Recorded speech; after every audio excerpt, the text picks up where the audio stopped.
بسم اللہ الرحمن الرحیم۔ یہ خضر راہ ہے میرے ہاتھ میں، اکتوبر 2020۔ اس میں ایک کہانی ہے، ایک عبرت آموز کہانی۔ یہ کہانی عربی میں تھی، اس کو اردو میں ترجمہ کیا گیا ہے اور خضر راہ میں شائع کیا گیا ہے۔ پیج نمبر 54 ہے۔ یہاں سے ہے کہانی۔ 2007 عیسوی کی بات ہے۔ لندن کے ایک عربی ریسٹورنٹ میں ہم لوگ مغرب کی نماز سے تھوڑی دیر پہلے ڈنر کے لیے داخل ہوئے۔ ہم لوگ ہوٹل میں بیٹھے اور ویٹر آرڈر لینے کے لیے آ گیا۔ میں نے مہمانوں سے چند منٹ کے لیے اجازت طلب کی اور پھر واپس آ گیا۔ اتنے میں مہمانوں میں سے ایک شخص نے سوال کیا، ڈاکٹر صاحب آپ کہاں گئے تھے؟ آپ نے تو بڑی تاخیر کر دی، کہاں تھے؟ میں نے کہا میں معذرت خواہ ہوں، دراصل میں نماز پڑھ رہا تھا۔ اس نے مسکراتے ہوئے کہا، آپ اب تک نماز پڑھتے ہیں؟ میرے بھائی آپ تو قدامت پسند ہیں، یعنی پرانی چیزوں کو آپ پسند کرتے ہیں۔ میں نے بھی مسکراتے ہوئے پوچھا، قدامت پسند؟ وہ کیوں؟ کیا اللہ تعالیٰ صرف عربی ممالک میں ہیں، لندن میں نہیں ہے؟ اس نے کہا، ڈاکٹر صاحب میں آپ سے کچھ سوالات کرنا چاہتا ہوں اور آپ سے یہ درخواست کرتا ہوں کہ آپ اپنی جس کشادہ ظرفی کے لیے مشہور و معروف ہیں تو اسی کشادہ قلبی سے مجھے تھوڑا سا برداشت کریں گے۔ میں نے کہا جی، مجھے تو بڑی خوشی ہوگی، لیکن میری ایک شرط ہے۔ اس نے کہا جی فرمائیں۔ میں نے کہا اپنے سوالات مکمل کر لینے کے بعد تمہیں ہار یا جیت کا اعتراف کرنا پڑے گا، ٹھیک ہے؟ اس نے کہا مجھے منظور ہے، اور یہ رہا میرا وعدہ۔ میں نے کہا چلو بحث شروع کرتے ہیں، بولو۔ اس نے کہا آپ کب سے نماز پڑھ رہے ہیں؟ میں نے کہا 7 سال کی عمر سے۔ میں نے اس کو سیکھنا شروع کیا اور 9 سال کی عمر میں پختہ کر لیا۔ تب سے اب تک کبھی نماز نہیں چھوڑا اور آئندہ بھی انشاءاللہ نہیں چھوڑوں گا۔ اس نے کہا ٹھیک ہے، لیکن مرنے کے بعد اگر آپ کو یہ معلوم ہو کہ نہ جنت و جہنم کا وجود ہے، نہ ہی کوئی جزا و سزا ہے، پھر آپ کیا کریں گے؟ میں نے کہا تم سے کیے گئے عہد و پیمان کے مطابق پوری کشادہ قلبی سے تمہارے سوالات کا آخر تک جواب دوں گا۔ فرض کریں کہ نہ ہی جنت و جہنم کا وجود ہوگا، نہ ہی کوئی جزا و سزا ہوگی، تو میں ہرگز ہی کچھ نہ کروں گا، اس لیے کہ دراصل میرا معاملہ ایسا ہی ہے جیسا کہ حضرت علی رضی اللہ عنہ نے کہا تھا کہ الہی میں نے تیرے عذاب کے خوف اور جنت کی آرزو میں تیری عبادت نہیں کی ہے، بلکہ میں نے اس لیے تیری عبادت کی ہے کیونکہ تو عبادت کے لائق ہے۔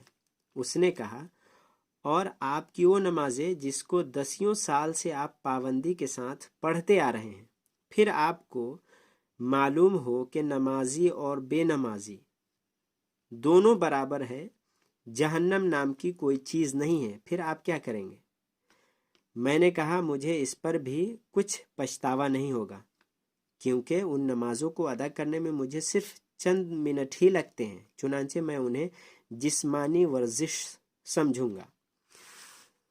اس نے کہا اور روزہ خصوصاً لندن میں، کیونکہ یہاں روزہ کا وقفہ ایک دن میں 18 گھنٹے سے بھی زیادہ کا ہو جاتا ہے۔ میں نے کہا میں اسے روحانی ورزش سمجھوں گا، چنانچہ وہ میری روح اور نفس کے لیے اعلیٰ طرز کی ورزش ہے۔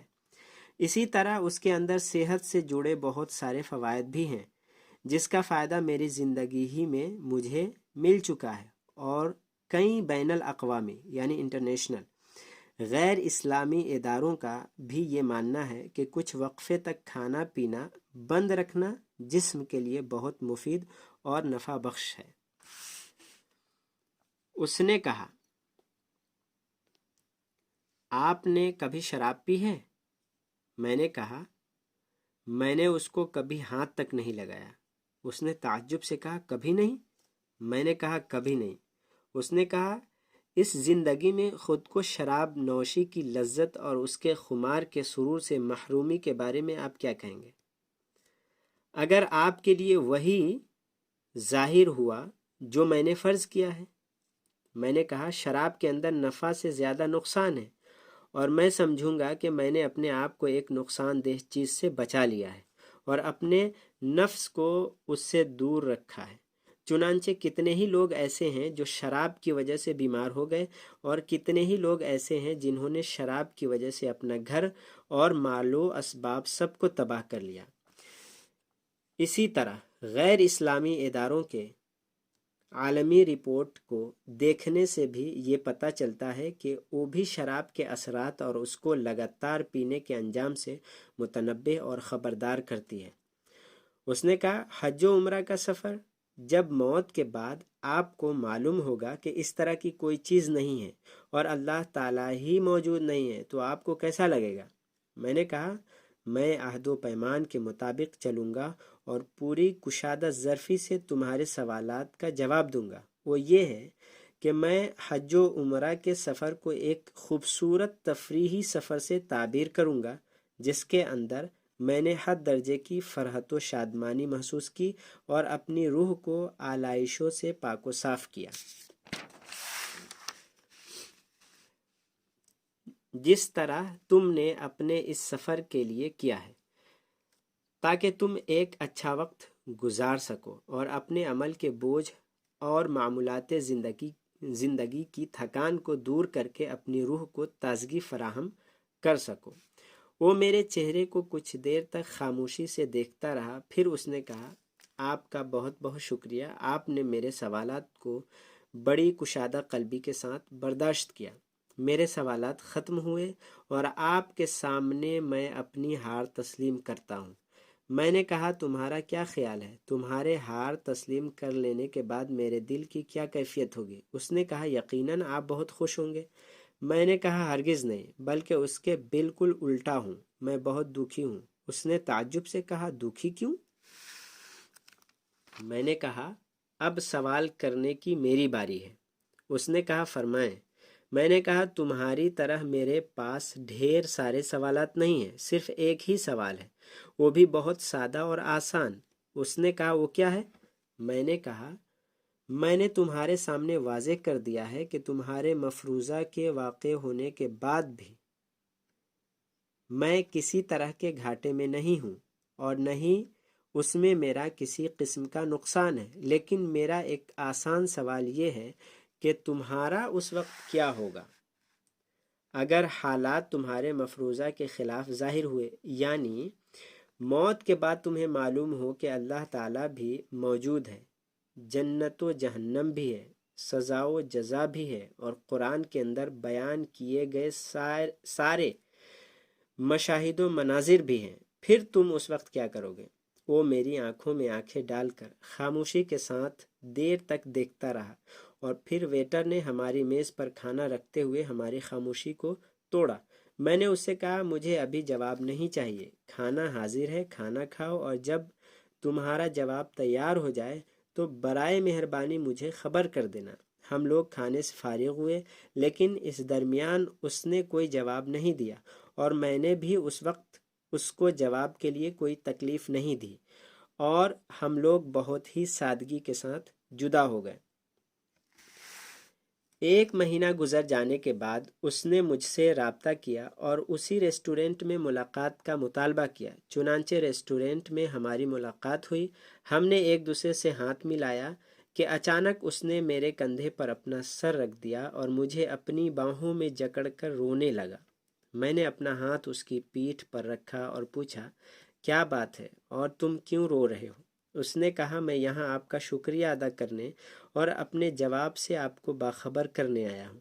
20 سال سے بھی زیادہ عرصہ تک نماز سے دور رہنے کے بعد اب میں نماز پڑھنے لگا ہوں۔ آپ کے جملوں کی صدائے بازگشت میرے ذہن و دماغ میں بلا توقف گونجتی ہی رہی اور میں نیند کی لذت سے محروم ہوتا رہا۔ آپ نے میرے دل و دماغ اور جسم میں آتش فشاں چھوڑ دیا تھا اور وہ میرے اندر اثر کر گیا۔ مجھے احساس ہونے لگا کہ جیسے میں کوئی اور انسان ہوں اور ایک نئی روح میرے جسم کے اندر حرکت کر رہی ہے۔ ایک بے مثال قلبی سکون بھی محسوس کر رہا ہوں۔ میں نے کہا، ہو سکتا ہے جب تمہاری بصارت نے تمہارا ساتھ چھوڑ دیا ہو تب ان جملوں نے تمہاری بصیرت کو بیدار کر دیا ہو۔ اس شخص نے کہا، بالکل ایسا ہی ہے، یقیناً جب میری بصارت نے میرا ساتھ چھوڑ دیا تو ان جملوں نے میری بصیرت کو بیدار کر دیا۔ بصارت کہتے ہیں آنکھ سے دیکھنے کی قوت اور بصیرت دل سے دیکھنے کی قوت۔